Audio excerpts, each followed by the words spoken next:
On July 9th, 2019, PepsiCo reported second quarter financial results for the period ending June 30th, 2019. This video provides an update on the company's dividend safety using its most recent operating results. Before we begin, I invite you to subscribe to this channel and like this video, which will help more people discover SureDividend's investor education efforts. With that out of the way, let's dig into Pepsi's dividend safety. To begin, let's talk about Pepsi's business model. Pepsi is a global food and beverage company.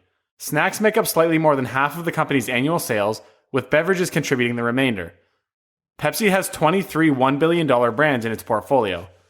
The company has a current market capitalization of $185 billion, with annual revenues of $65 billion. Pepsi is one of the world's most popular dividend growth stocks. The company's current yield is 2.9%. Moreover, Pepsi is a consistent dividend grower. In fact, the company has increased its annual dividend payment for 47 consecutive years. This qualifies Pepsi to be a member of the Dividend Aristocrats Index, a group of exclusive dividend stocks with 25 plus years of consecutive dividend increases. Looking ahead, Pepsi is just 3 more years of dividend growth away from becoming a member of the Dividend Kings Index, a group of even more exclusive stocks with 50 plus years of dividend increases. Looking ahead, investors interested in owning Pepsi stock will also be interested in the safety of the company's current dividend payment. For the remainder of this video, we will discuss Pepsi's current dividend safety from 4 perspectives: its dividend safety in the context of its current earnings, its dividend safety in the context of its current free cash flow, its dividend safety in the context of its recession performance, and its dividend safety in the context of its current debt load. First, let's discuss Pepsi's dividend safety in the context of the company's current earnings. In the second quarter of fiscal 2019, Pepsi generated adjusted earnings per share of $1.54, which compared unfavorably to the $1.61 of adjusted earnings per share in the same period a year ago. The company paid out 95.5 cents in dividends during the quarter for a dividend payout ratio of 59%. Pepsi differs from most companies in that it doesn't pay a dividend in all 4 quarters of the year. The company pays dividends in January, March, June, and September. With 2 payments made in the first quarter of each year, Pepsi shareholders do not receive a dividend in the fourth quarter. For this section, we will look out over a longer time horizon to determine the safety of the company's dividend. Pepsi generated $5.59 of adjusted earnings per share over the past 12 months. The company distributed $3.74 of common share dividends during the same time period for a dividend payout ratio of 67%. Using earnings, Pepsi's dividend appears very safe for the foreseeable future. Many analysts believe that comparing a company's dividend payments to its free cash flow is a better method for assessing dividend safety. With that in mind, we will now compare Pepsi's current dividend payment to its free cash flow. Pepsi generated $1.7 billion of cash flow from operating activities in the second quarter of fiscal 2019, and spent $725 million on capital expenditures during the same time period for free cash flow of approximately $980 million. The company distributed $1.3 billion of common share dividends during the same time period for a free cash flow dividend payout ratio of 130%. Looking out over a longer time horizon, the payout ratio is much better. PepsiCo generated $9.7 billion of cash flow from operating activities over the last 12 months and spent $3.5 billion on capital expenditures for free cash flow of $6.2 billion.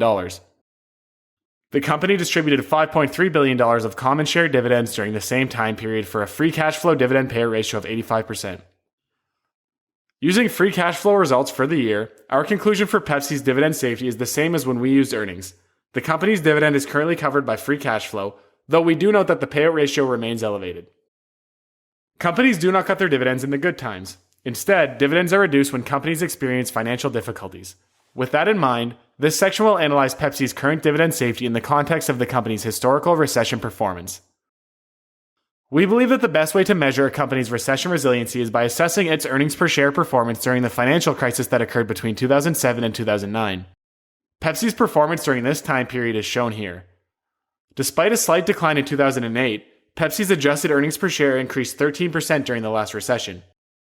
More importantly, the company's earnings still covered its dividend payment, and Pepsi continued its multi-decade streak of dividend increases. Because of this, we have little concerns about the company's ability to pay rising dividends during future economic downturns.